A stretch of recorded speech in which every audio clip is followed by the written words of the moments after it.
Me friends and ఫ్యామిలీతో సరదాగా బయటకు వెళ్ళటానికి కారు లేదా అయితే వెంటనే ఈ నెంబర్కి కాల్ చేయండి.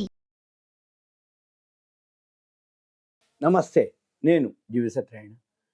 ఇప్పుడు ఈ ఎపిసోడ్లో 2024 అయిపోతుంది. మనం ఇంకొక ఇవాళ ఇప్పుడు చేసే టైం 16వ తారీఖు, ఇంకో 15 రోజులు అయిపోతుంది. 2025కి వచ్చేస్తుంది. 2025లో ఎలా ఉండబోతుంది ఐపీఓల అనే దాని మీద ఇప్పుడు ఈ ఎపిసోడ్. 2025లో 1,50,000 కోట్లకి పబ్లిక్ ఇష్యూలు వస్తున్నాయని సెబీ ఒక ఇన్ఫర్మేషన్. అయితే వచ్చే ఏడాది ఏదైతే పబ్లిక్ ఇష్యూలు ఉన్నాయో ఇప్పటి వరకు ఉన్న డేటా ప్రకారంగా ఇంకా రాబోయే రోజుల్లో ఇంకా యాడ్ అవుతున్న కొద్దీ యాడ్ అవుతూ ఉంటాయి. ఇప్పటి వరకు వీడియో చేసే టైంకి 1,50,000 కోట్ల పబ్లిక్ ఇష్యూలు వస్తున్నాయి, సెబీకి ఫైల్ చేసి ఉన్నాయి అనేది అనమాట. అంటే సెబీ దగ్గర ఇప్పుడు ఏదైతే ఉందో ఇన్ఫర్మేషన్ ప్రకారంగా, సమాచార ప్రకారంగా 2025లో 89 కంపెనీలు పబ్లిక్ ఇష్యూకి వచ్చే అవకాశాలు ఉన్నాయి. ఇవి మొత్తం 1.5 లక్షల కోట్ల వరకు సమీకరించడానికి మార్కెట్ నియంత్రణ సెబీకి ప్రతిపాదనలు సమర్పించడం జరిగింది. అయితే ఈ ఏడాది కూడా ఐపీఓల హవా బాగా సాగింది. ఎందుకంటే మార్కెట్ ఆల్ టైం ఆగిపోవటం, ఐపీఓలు వరదలు వచ్చినట్టు రావటం, రోజు ఎన్ఎస్సి ఎస్ఎంఈలు, బిఎస్సి ఎస్ఎంఈలు, పెద్ద ఐపీఓలు, ఎస్ఎంఈలు, స్మాల్ మీడియం ఎంటర్ప్రైజ్ ఇట్లా రావటం జరిగింది. ఒక్కొక్కటి మంచి రేట్లు కూడా రావటం జరిగింది. అలాంటి రావటమే ఆలస్యం. కొన్ని అయితే 5,000, 2,000, 3,000, 1,000, 500, 100 అట్లా రెట్లు. అంటే అంత లాభం. అంటే సపోజ్ ఇప్పుడు 15,000 పెడితే 1,00,000, 2,00,000 వచ్చిన రోజులు కూడా ఉన్నాయి. అంటే ఆ కంపెనీలను బట్టి, అది లిస్టింగ్ అయ్యేదాన్ని బట్టి కొన్ని కంపెనీలు 1,000 రెట్లు కూడా అవ్వటం జరిగింది సబ్స్క్రిప్షన్. ఈ వీటితోటి మన మార్కెట్లో 2024 అయిపోవచ్చింది. 2025లో ఏమేమి ఉన్నాయో ఎలా ఉన్నాయో చూద్దాం. అయితే ఇప్పటివరకు 89 కంపెనీలు పబ్లిక్ ఇష్యూకి వస్తాయని తెలవటం జరిగింది. రాబోయే రోజుల్లో ఇంకా పెరుగుతాయి అవి. అయితే ఈ ఓవరాల్గా 1.5 లక్షల కోట్లకి రావచ్చు. అయితే వీటిల్లో ఆల్రెడీ ఇప్పుడు 34 కంపెనీలకి సెబీ పర్మిషన్ కూడా రావడం జరిగింది. ఇవి 41,462 కోట్లు అనమాట అమౌంట్. తర్వాత ఇంకో 55 సంస్థలు సెబీ పర్మిషన్ కోసం ఉన్నాయి. అవన్నీ కలిపితే 98,672 కోట్లు. ఈ రెండు కలిపితే 1,50,000 కోట్లు. అయితే ఈ రాబోయే రోజుల్లో ఏ ఉన్నాయి మంచి కంపెనీలు అంటే బ్రాండెడ్? ఉదాహరణకి ఎల్జీ ఉంది. ఎల్జీ మనం టీవీలు చూస్తాం కదా, అవన్నీ ఎల్జీ ఏదైతే ఉందో వాళ్ళు వస్తున్నారు 15,000 కోట్ల రూపాయలకి ఎల్జీ. తర్వాత హెచ్డిబి ఫైనాన్షియల్ సర్వీసెస్ ఉంది 12,500 కోట్ల రూపాయలకి. తర్వాత హెగ్జావేర్ టెక్నాలజీస్ వచ్చింది 9,500 కోట్ల రూపాయలకి. ఎన్ఎస్డిఎల్ మనం ఇప్పుడు డిమాట్ అనుకుంటాం కదా, సిడిఎస్ఎల్ ఎన్ఎస్డిఎల్ అని. ఎన్ఎస్డిఎల్ అనమాట. ఇప్పుడు సిడిఎస్ఎల్ ఉంది ఆల్రెడీ షేరు, ఇప్పుడు ఎన్ఎస్డిఎల్ వస్తుంది, అది 4,500 కోట్లకి. తర్వాత ఏతర్ ఎనర్జీ ఉంది, అది 4,500 కోట్లకి. తర్వాత జేఎస్డబ్ల్యూ ఉంది, అది సిమెంట్ అంటే జిందాల్ గ్రూప్, అది 4,000 కోట్లకి. హీరో ఫిన్ కార్ప్ మన హీరో మోటార్స్ వాళ్ళది, అది 3,600 కోట్లకి. తర్వాత డాక్టర్ అగర్వాల్ హెల్త్ కేర్ అనమాట, మనకు తెలుసు కదా డాక్టర్ అగర్వాల్ ఐ హాస్పిటల్, వాళ్ళు 3,500 కోట్లకి. తర్వాత వీటితో పాటుగా ఫ్లిప్కార్ట్, జెప్టో, ఇవన్నీ మీకు నోటెడ్ పేర్లు అనమాట. ఇంకా చాలా ఉంటాయి కానీ నోటెడ్ ఉంటాయి. ఇవి మీకు ఎక్స్ప్లెయిన్ చేస్తున్నా. ఇంకా మళ్ళీ ఆఖరికి ఇంకోటి చెప్తా. Flipkart, Zepto, Indira, IVF, HDFC Credila అటువంటి కూడా వచ్చే ఏడాది ఐపీఓకి దరఖాస్తు చేసుకునే అవకాశం ఉంది రాబోయే రోజుల్లో.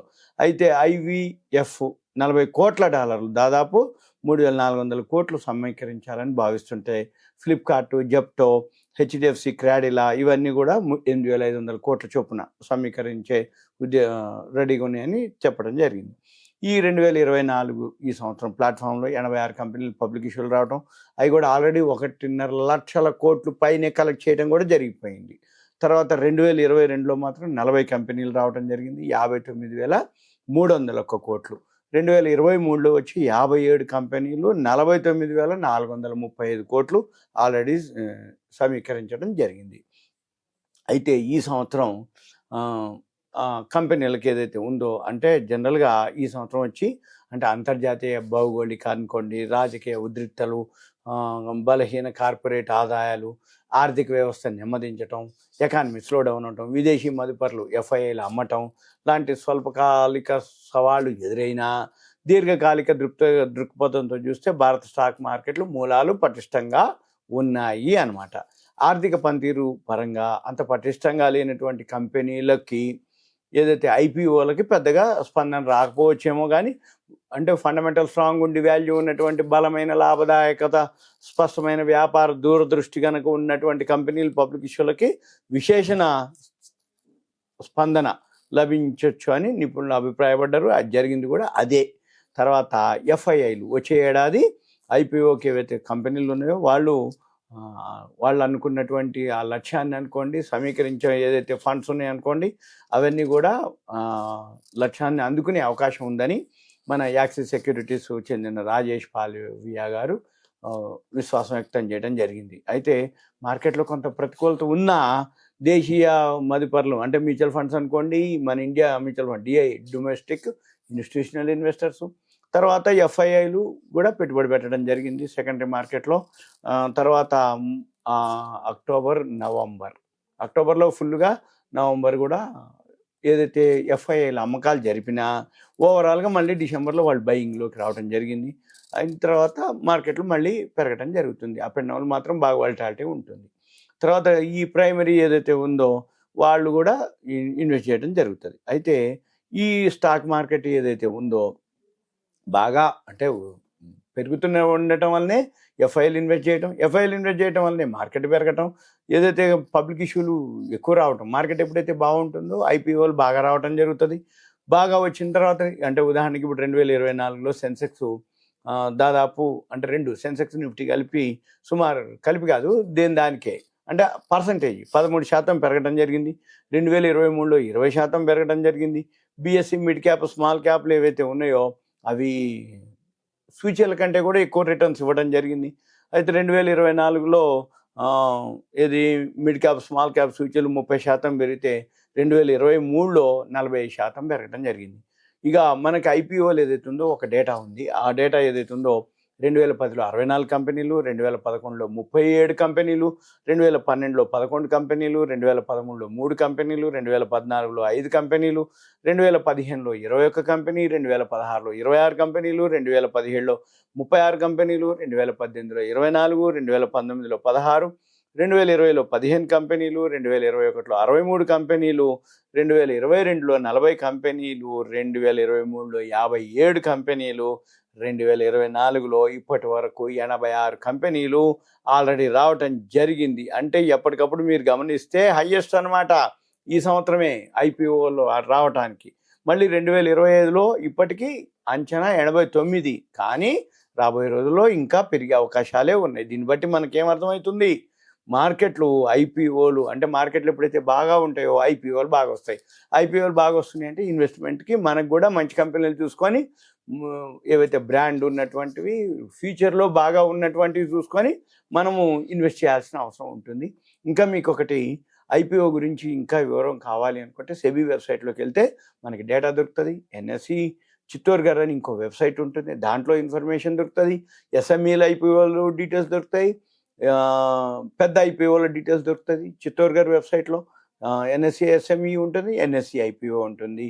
మనం ఐపీఓల గురించి అందులో క్లియర్ చూసుకోవచ్చు. సెబీ వెబ్సైట్లోకి వెళ్తే ఏ కంపెనీలు ఎప్పుడెప్పుడు ఫైల్ చేసినాయి, ఎంత ఫైల్ చేసినాయి, ఏమేమి రాబోతున్నాయి, ఆ ప్రోడక్ట్ ఏంది, సర్వీస్ ఏంది, అవి చూసుకోవచ్చు.